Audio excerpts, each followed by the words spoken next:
Halo Re, Assalamualaikum warahmatullahi wabarakatuh. Gimana kabar kalian hari ini? Semoga sehat selalu ya. Oke Re, kisah kita kali ini kiriman dari Jaya, yang dia itu seorang yang sudah bahagia, dia sudah sukses, finansialnya juga sudah stabil. Tapi justru di titik ini dia itu ngerasa ada yang hilang. Karena dari masa lalunya ada suatu rahasia yang belum bisa dia ungkapkan. Apa rahasia Jaya? Langsung kita bahas, and welcome to Gali Cerita.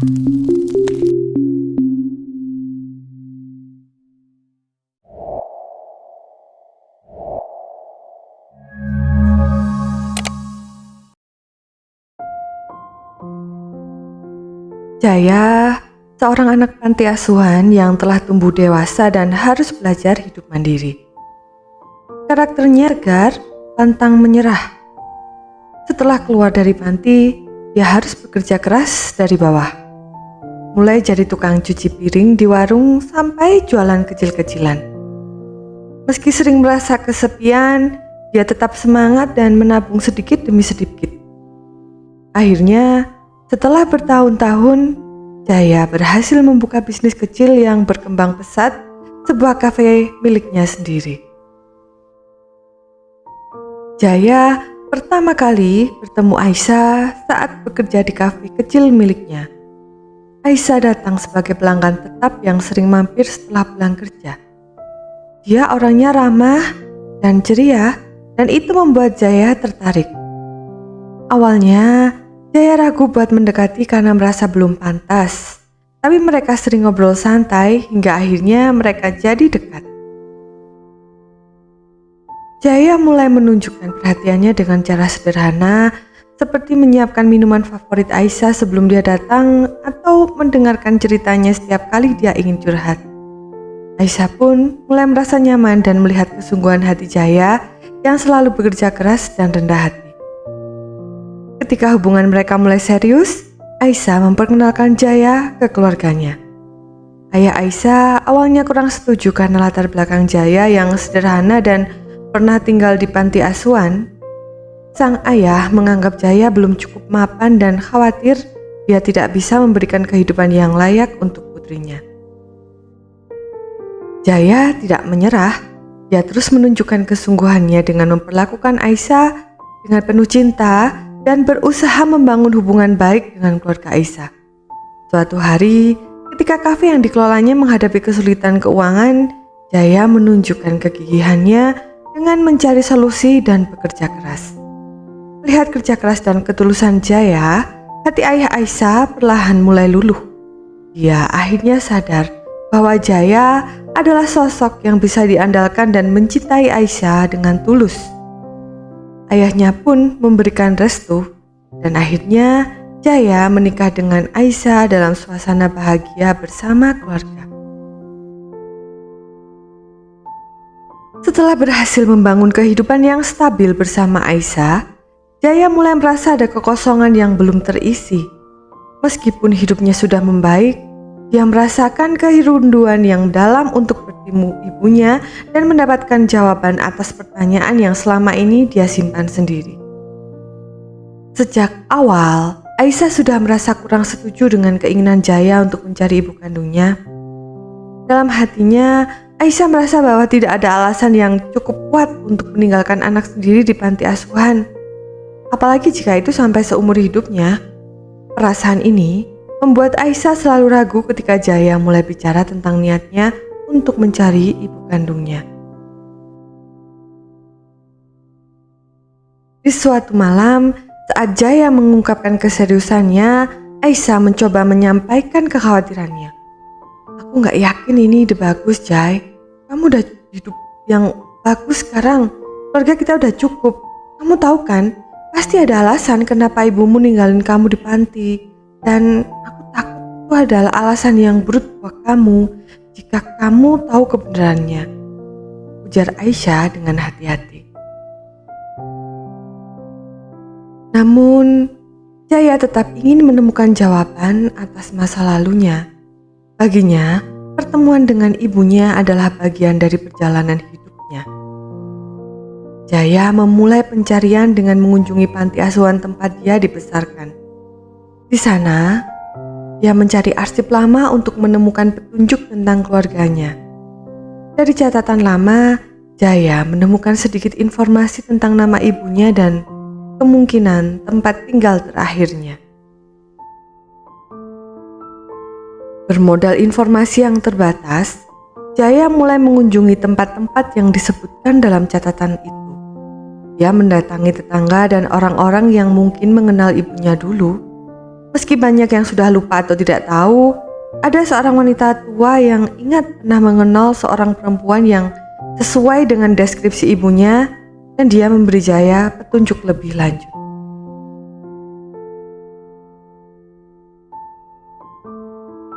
Setelah melewati banyak kesulitan dan hampir menyerah, Jaya akhirnya berhasil menemukan ibunya di sebuah kota kecil. Meski hatinya penuh harap, dia merasakan ketegangan yang luar biasa saat bertemu. Sang ibu yang terlihat lelah dan dingin hanya memandangnya dengan tatapan datar ketika Jaya memperkenalkan diri sebagai anak yang dulu ia tinggalkan.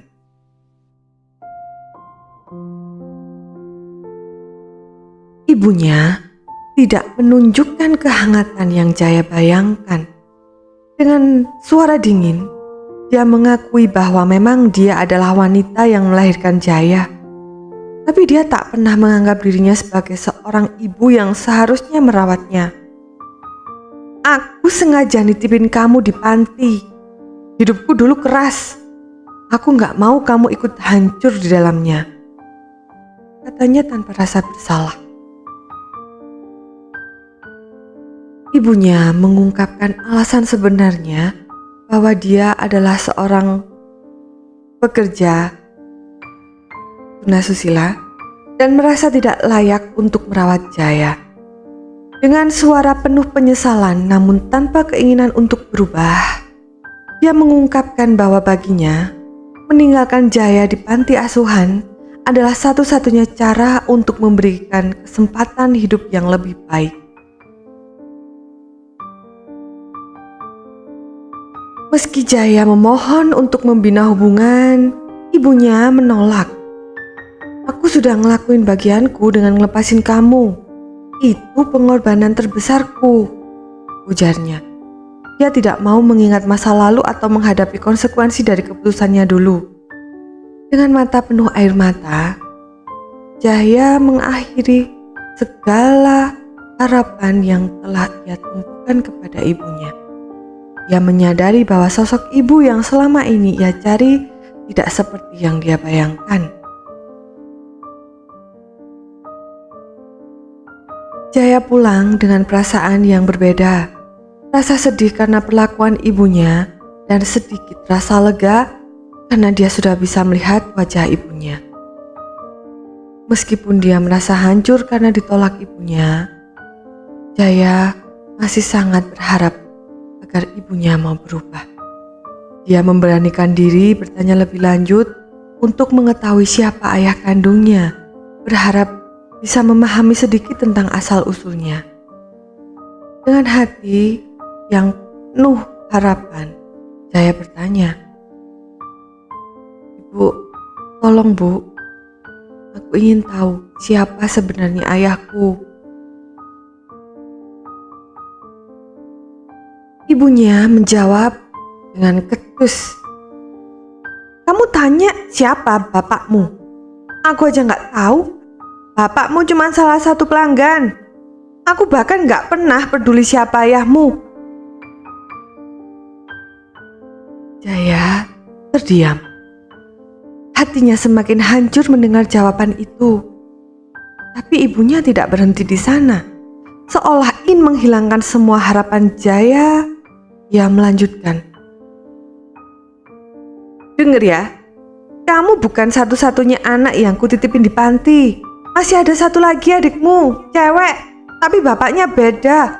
Aku udah ngiklasin kalian berdua." Mendengar itu, Jaya merasa tubuhnya seakan runtuh. Ternyata bukan hanya dirinya yang pernah ditinggalkan di panti, tapi ada adik perempuan yang juga mengalami nasib serupa. Fakta bahwa ibunya sama sekali tidak merasa bersalah atau menyesal malah semakin menyakiti hatinya. Seluruh upaya pencariannya terasa sia-sia dan kenyataan ini menghantamnya lebih keras dari yang pernah dia bayangkan.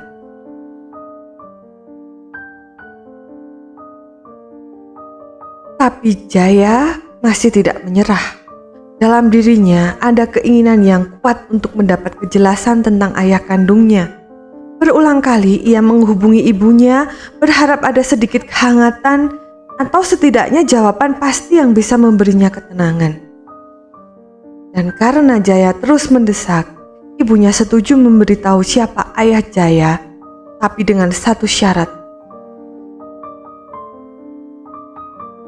Kamu bisa tahu siapa bapakmu, tapi jangan harap kamu bisa datangin aku lagi ya. Jangan libatin aku atau adikmu dalam hidupmu. Tegas ibunya, dan Jaya menyanggupi meski permintaan itu kembali menambah luka di hatinya.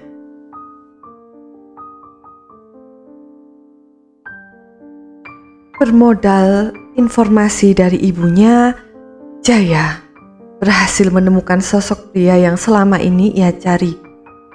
Ayahnya sekarang adalah pria terpandang yang menikah dengan anak seorang pengusaha kaya raya, hidup dalam kemewahan dan reputasi tinggi. Awalnya, Jaya berharap mungkin pria ini bisa menerimanya atau setidaknya mendengarkan ceritanya. Namun, harapan itu segera pupus. Ayahnya memandang Jaya dengan tatapan dingin dan menjaga jarak sejak pertemuan pertama. Aku gak punya hubungan apapun sama kamu. Kamu cuman hasil dari malam itu. Bukan dari cinta. Cuman semalam tok. Aku gak mau kamu ganggu-ganggu aku atau keluargaku. Hati Jaya kembali hancur setelah perjuangan panjang. Baik ibunya maupun ayahnya tidak mengakui keberadaannya. Ayahnya bahkan memperingatkan bahwa dia tidak akan segan-segan menghilangkan Jaya dari kehidupannya jika dia berani muncul lagi. Jaya menyadari bahwa kehadirannya hanya dianggap sebagai hasil dari satu malam, bukan bagian dari hidup ayahnya yang sekarang penuh kehormatan dan kekayaan.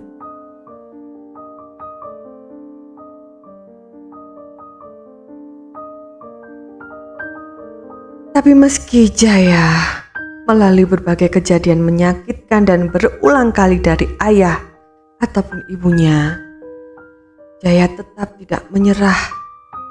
Kali ini, Jaya meminta informasi dari ibunya di mana keberadaan adik.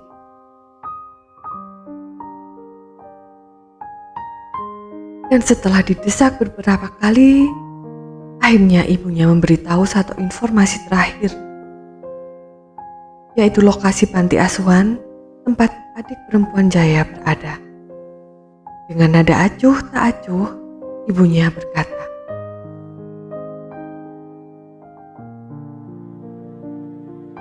"Di sana loh, di kota kecil di pinggiran sana, namanya Naila. Masih kecil dia itu, masih 9 tahun. Tapi jangan harap aku bakal tanggung jawab loh ya. Kamu setelah ini juga ndak perlu balik-balik lagi ke sini. Dan kamu juga jangan nanya, dan gak usah nanya lagi. Bapaknya Naila itu siapa? Aku juga lupa." Mendengar nama adik perempuannya untuk pertama kali, Jaya merasa tergerak untuk melindunginya. Tanpa menunggu lama, Jaya pergi ke panti asuhan itu untuk bertemu dengan Naila.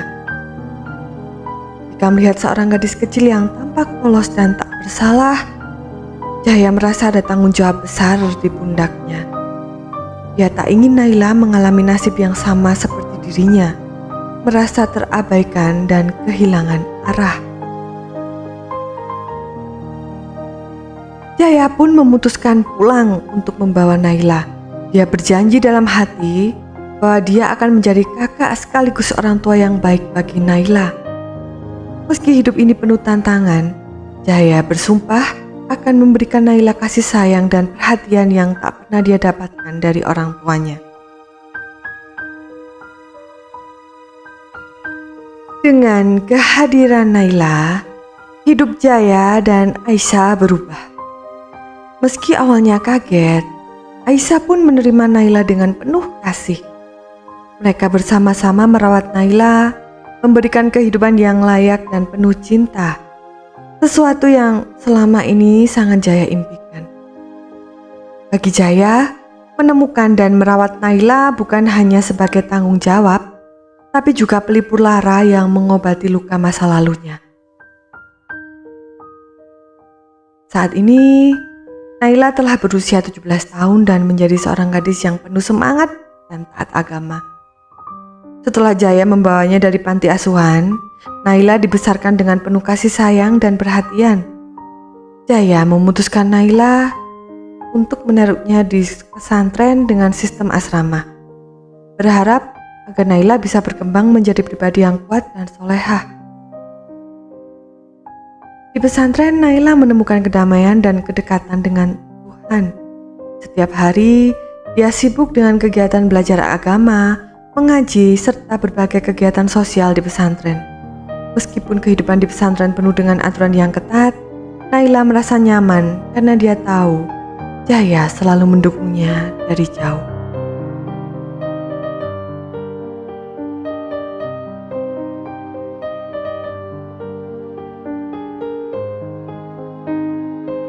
Oke guys, itu tadi cerita dari Jaya yang kalau didengar nyesek banget ya. Hanya sebagian kecil orang yang kuat untuk menghadapi kenyataan seperti itu. Cuman menurut saya sih. Karena kadang kita mencari cinta dan penerimaan di tempat yang salah. Padahal yang sebenarnya kita butuhkan ada di sekitar kita. Jalanan hidup Jaya ngajarin kita kalau apapun yang terjadi di masa lalu, kita bisa memilih untuk melanjutkan hidup dengan cara kita sendiri. Jadi, buat kalian semua yang mungkin merasa kesepian atau kehilangan, ingatlah bahwa kalian gak sendirian. Cinta itu bisa datang dari tempat yang tak terduga.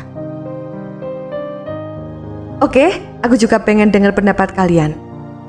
Menurut kalian, sebenarnya apa sih yang harus dilakukan Jaya?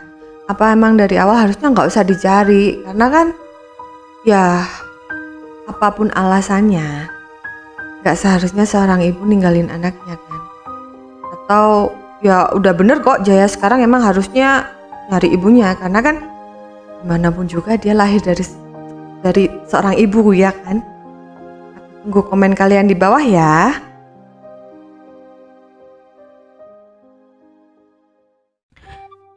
Sobat, jika kalian ingin berbagi kisah, bisa langsung mengirimkan cerita kalian ke alamat email yang sudah kami sertakan ya. Setiap cerita yang dikirimkan akan kami samarkan nama dan lokasinya, kecuali sesuai persetujuan pengirim yang asli. Dan untuk kisahnya sendiri akan kami sajikan menjadi sebuah alur cerita. Thank you telah menyimak cerita ini dari awal sampai akhir. Thank you untuk like dan subscribe-nya. Jangan lupa untuk tinggalkan komen agar channel ini lebih berkembang lagi ke depannya. Jaga diri, sehat selalu, and see you next time. Bye.